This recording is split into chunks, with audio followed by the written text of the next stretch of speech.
नमस्कार। Wintex crop care company में सभी फार्मर बंधुओं का मैं विनायक हार्दिक स्वागत करता हूं।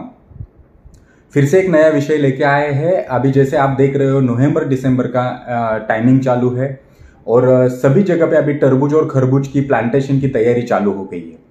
तो उसी के संबंधित आज की वीडियो है और आज हम जानेंगे कि पहले 15 दिन में हमें क्या ध्यान रखना है।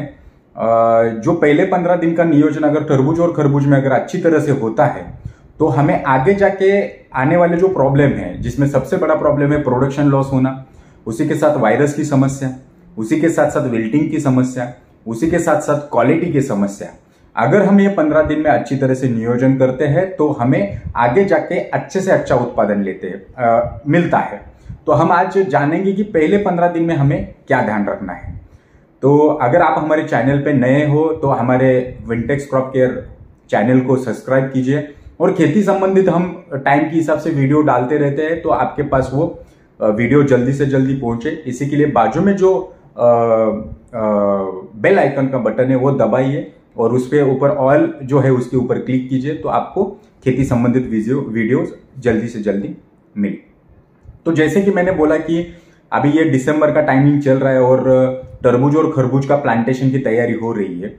तो आज का जो मेन विषय है, हम इसमें अभी ये पूरी एक सीरीज या श्रृंखला चलाएंगे।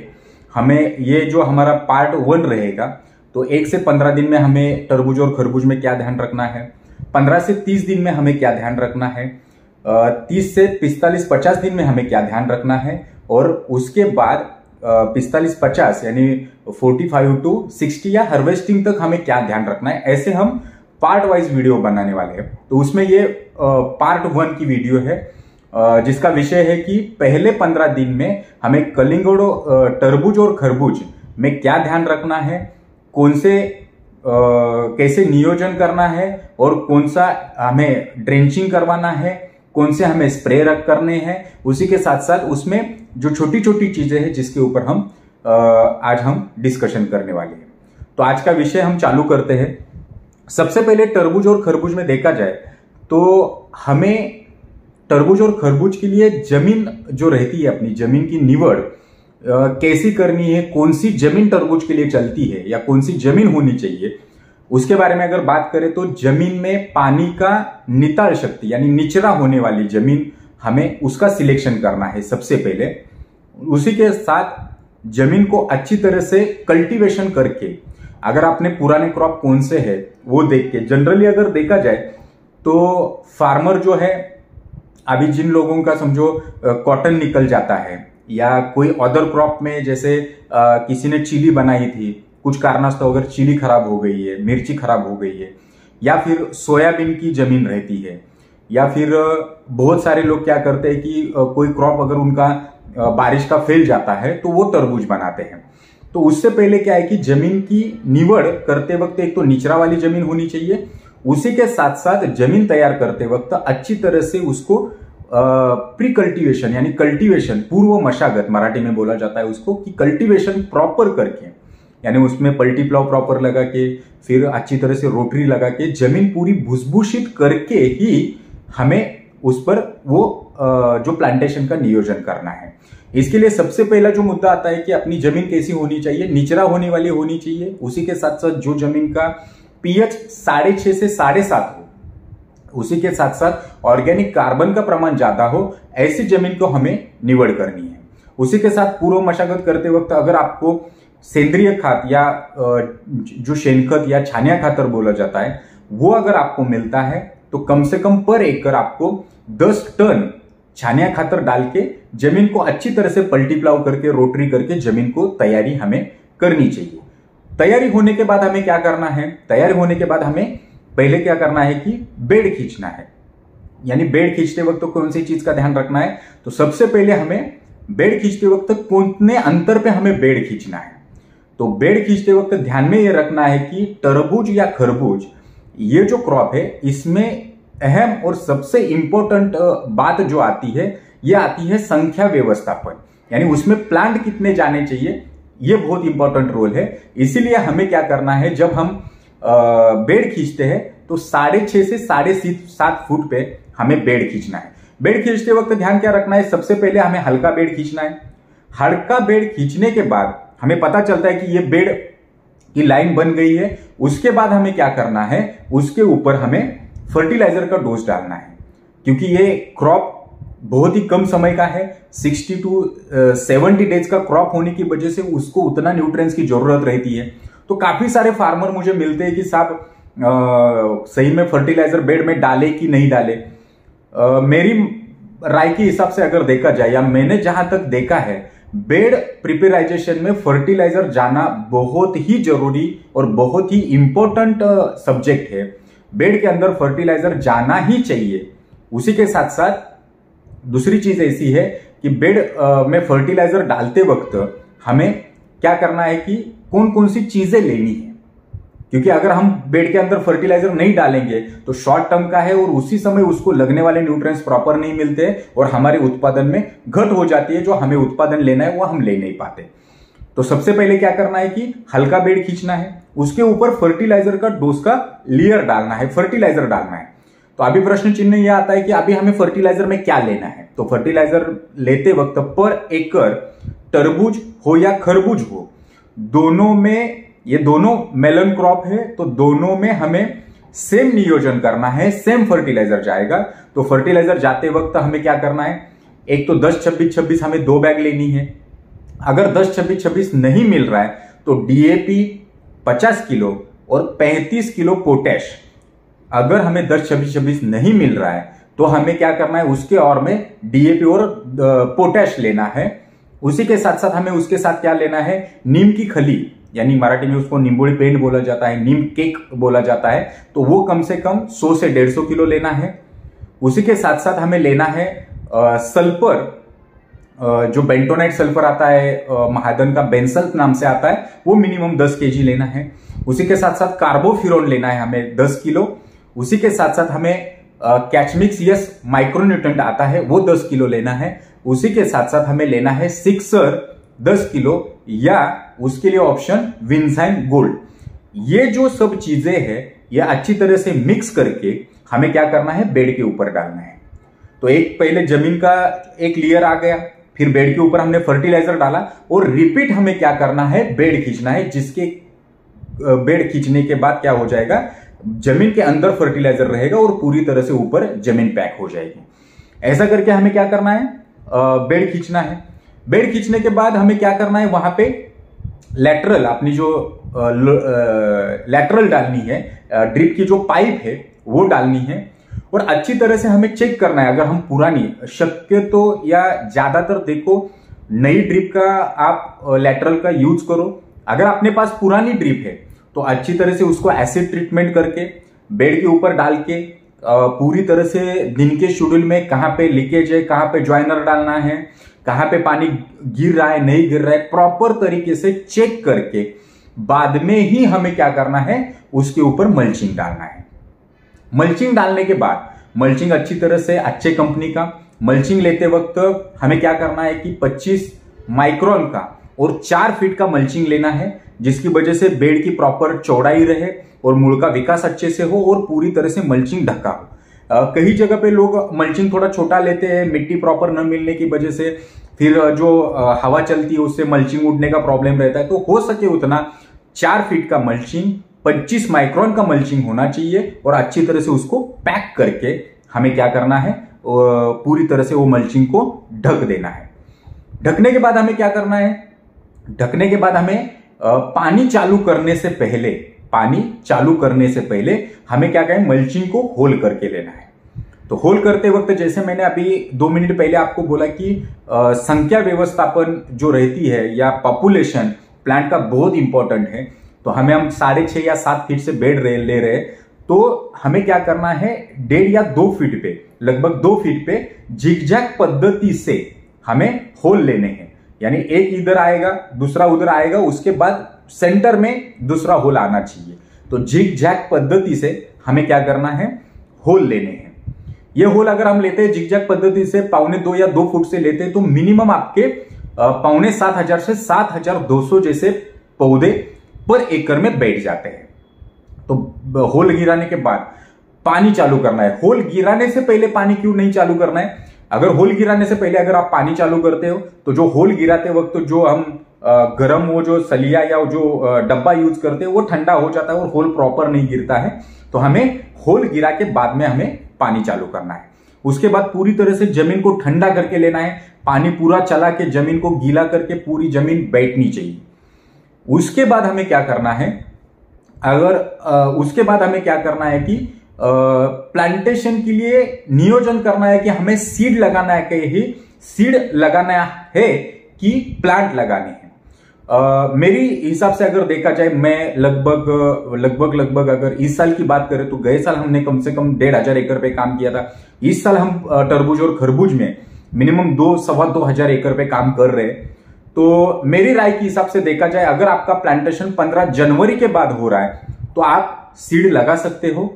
अगर आपका प्लांटेशन 15 जनवरी से पहले हो रहा है तो आपको प्लांट लगाना है। प्लांट लगाते वक्त ध्यान में ये रखना है, एक तो अच्छी तरह से नामवंत कंपनी के अपने को प्लांट का या वैरायटी का सिलेक्शन करना है।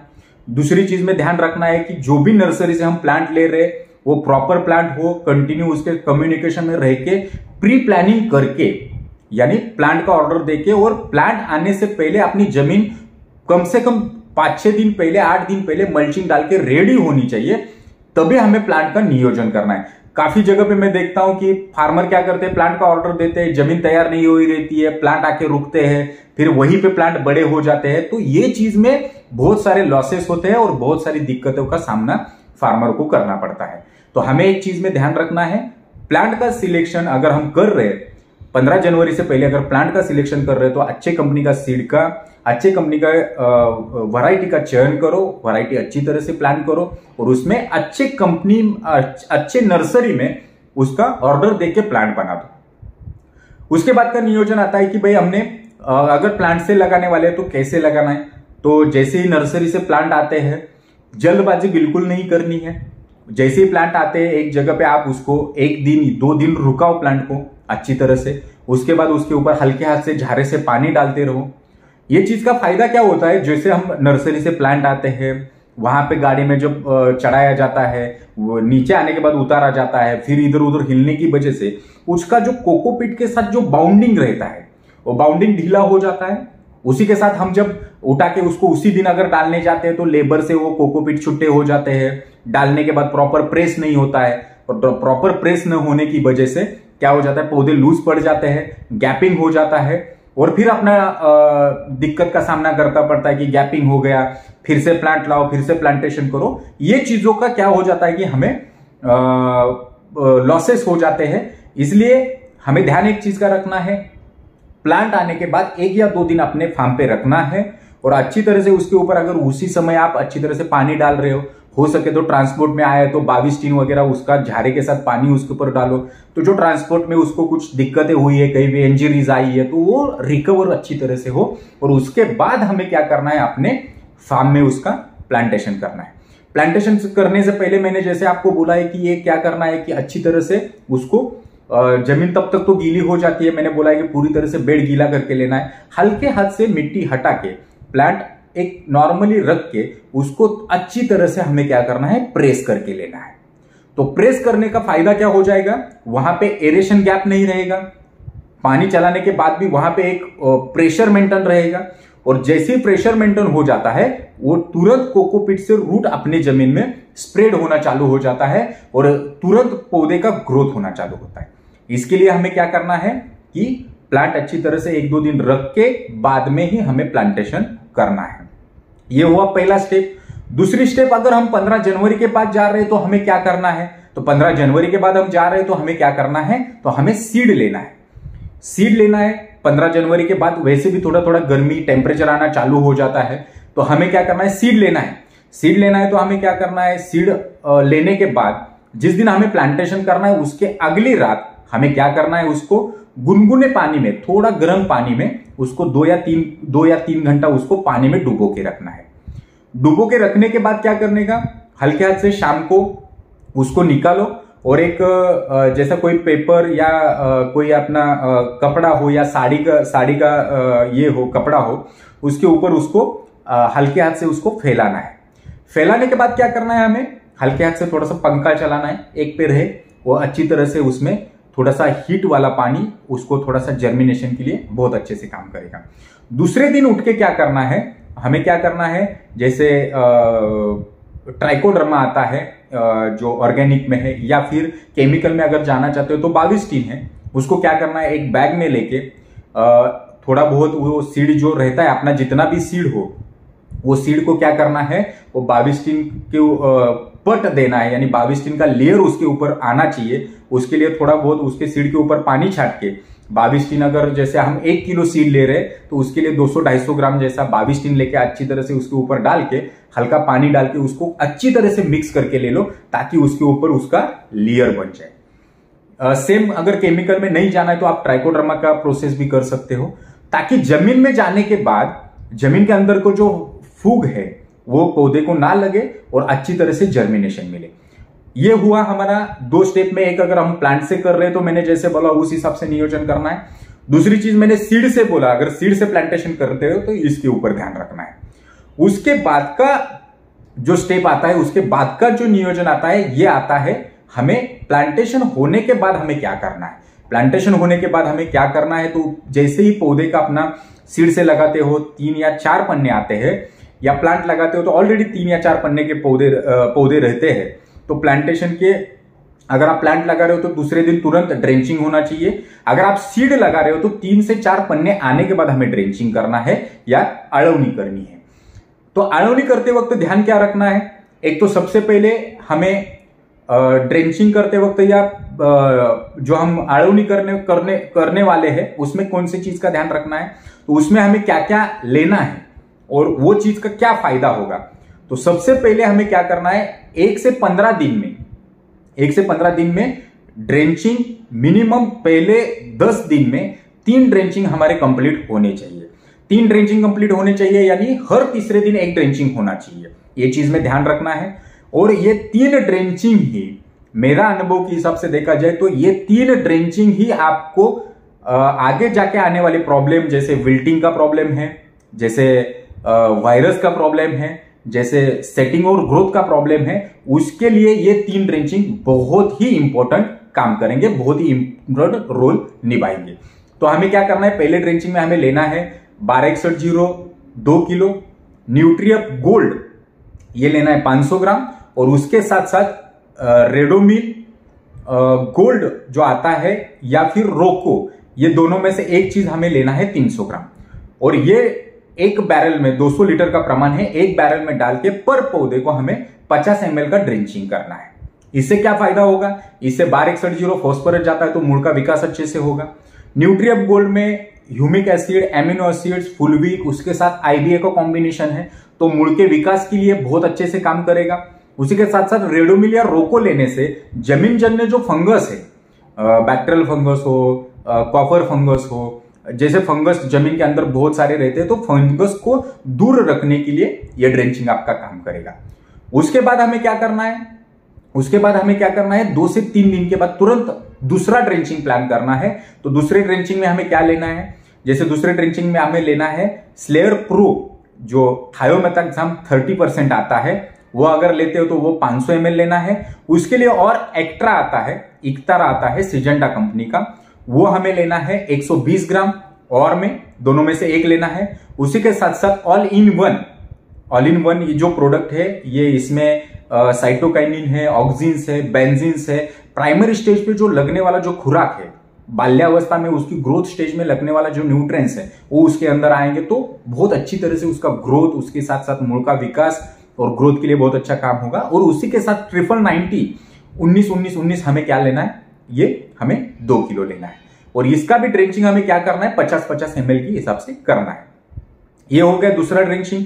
उसके बाद 3 से 4 दिन में तीसरा ड्रेंचिंग लेना है। तीसरे ड्रेंचिंग में हमें लेना है कैचकेल, चिलेटेड कैल्शियम आता है, वो 500 ग्राम लेना है। उसके साथ साथ आई ओजोन जो आता है वो लेना है हमें 500 ग्राम। और उसी के साथ साथ रिपीट हमें क्या करना है, रेडोमिल लेना है, वो लेना है अपने को 250 ग्राम। तो ये लेने से क्या होगा, जैसे कैचकेल ले लिया, उसी के साथ साथ आई ओजोन ले लिया, साथ में थोड़ा सा अगर आप पोटेशियम नाइट्रेट डालते हो 13-0-45 500 ग्राम जैसा डालते हो तो बहुत ही अच्छी तरह से बेनिफिट मिलेगा। यानी कैचकेल हमें 500 ग्राम लेना है, 13045 पोटेशियम नाइट्रेट 500 ग्राम लेना है, आई ओजोन 500 ग्राम लेना है और उसी के साथ अगर जरूरत पड़ी तो रेडोमिल हमें 250 ग्राम लेना है। तो ये चीज का फायदा क्या होगा, ये जो चीजें हैं ये कैल्शियम और पोटेशियम नाइट्रेट ये बॉडी में प्रतिकार शक्ति बढ़ाने के लिए अच्छा काम करता है।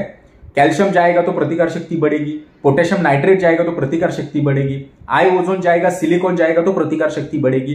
तो ये चीज डालने से क्या होगा, पौधा बहुत हेल्दी रहेगा। आने वाला जो भी प्रॉब्लम है, आने वाला जैसे ठंडी अगर ज्यादा गिरती है या किसी कारणवश तो प्लांट के ऊपर ट्रेस आता है ज्यादा पानी होने की वजह से, पानी खींचने की वजह से, या कोई रोग राई का प्रमाण है, तो ये प्लांट अगर हेल्दी रहता है तो रोग के सामने लड़ने की उसमें ताकत आ जाती है। तो हमें ऐसे 3 ड्रेंचिंग का नियोजन करके लेना है और हर इसमें हमें क्या करना है, हर एक ड्रेंचिंग में 50-50 ml का द्रावण हमें डालना है।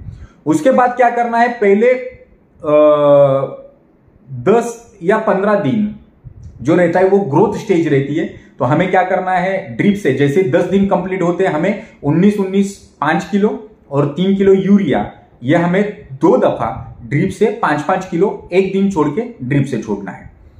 उसके बाद जैसे ही 15 यानी ये जो जाएगा अपना 10 से 12 दिन के अंतर में जाएगा ड्रिप से, उसके बाद जैसे ही ये पौधा अपना 15 दिन का होता है 126105 किलो और उसके साथ जैसे मैंने बोला कि ग्रोथ और उसके लिए रिलीफ आप डाल सकते हो। जो रिलीफ है वो जैसे पौधा डाल रहे हो तो 15 दिन के बाद उसकी फ्लावरिंग स्टेज आना चालू होती है, तो रिलीफ ये बहुत अच्छे से इसके लिए काम करता है, अपने फ्लावरिंग के लिए काम करता है, ब्रांचेस के लिए काम करता है, ग्रोथ के लिए काम करता है। तो रिलीफ 250 ml यह हम 2 दफा डाल सकते हैं। तो ये जो जर्नी है पूरी ड्रिप से ड्रेंचिंग और ड्रिप से खातर देने की 15 दिन की है। ये हो गया ड्रिप और ड्रेंचिंग में जो क्या काम करना है। उसके बाद यही 15 दिन में हमें स्प्रे में क्या नियोजन करना है, इसके बारे में थोड़ी हम चर्चा करेंगे। तो जैसे ही पौधा अपना 4 से 5 दिन का होता है या 4 से 5 पन्ने पे होता है, तो हमें क्या करना है, पहला स्प्रे लेना है। पहले स्प्रे में हमें क्या ध्यान रखना है, सबसे पहले स्प्रे में हमें ध्यान रखना है कि उसमें लिप माइनर ना आए, उसके साथ थ्रिप्स का अटैक ना हो, पत्ते फ्रेश निकले, उसी के साथ साथ उसमें फंगस का इश्यू ना आए। इसके लिए पहला ड्रेंचिंग हमें क्या करना है, पहला स्प्रे हमें क्या करना है, तो पहले स्प्रे में हमें लेना है इक्तारा यानी एक्ट्रा जो सिजेंटा कंपनी का आता है, वो हम 15 लीटर पानी में 5 ग्राम ले सकते हैं। उसी के साथ साथ फंजीसाइड में आप साफ या रेडोमिल ले सकते हो, मेटालेक्सिल मैनकोजेब का कॉम्बिनेशन या कार्बेंडिज्म मैनकोजेब का कॉम्बिनेशन है, वो 15 लीटर पानी में आप 30 ग्राम डाल सकते हो। उसी के साथ साथ डिफेंसर जो है ये एंटीवायरस के लिए काम करता है, वो हमें 15 से 20 मिली डालना है। ये अपना पहला स्प्रे जाएगा। उसके बाद जैसे ही 9 से 10 दिन का अपना पौधा होता है या 9 से 10 पन्ने पे जब पौधा अपना रहता है, तब हमें क्या करना है, हमें जो पेस्टिसाइड लेना है उसमें बायो पेस्टिसाइड आप ले सकते हो, जैसे अल्टीमेट है, अल्टीमेट हमें लेना है 15 ml। उसके साथ ग्रोथ में आप विनग्रो ले सकते हो, विनग्रो आपने को लेना है 30 ml।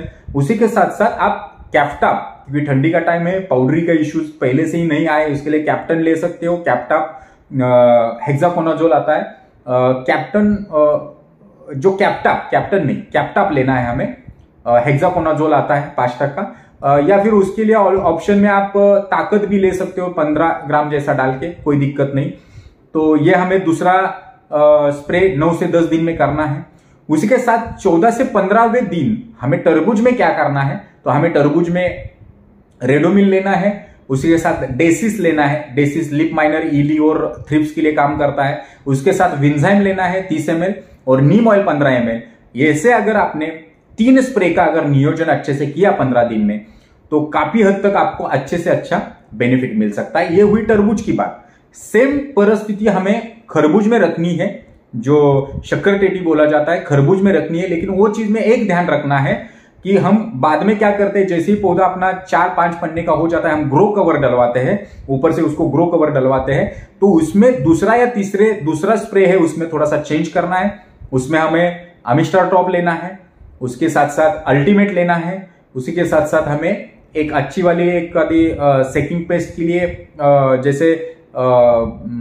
जैसे हम ले सकते हैं एक्ट्रा ही ले सकते हैं, तो कॉम्बिनेशन करके और एक आधा अच्छे से फंजीसाइड डाल के हमें क्या करना है, उसको ग्रो कवर से पैक करना है। थोड़ा सा चेंज है। जैसे तरबूज में तो सेम रहेगा, खरबूज में भी सेम रहेगा।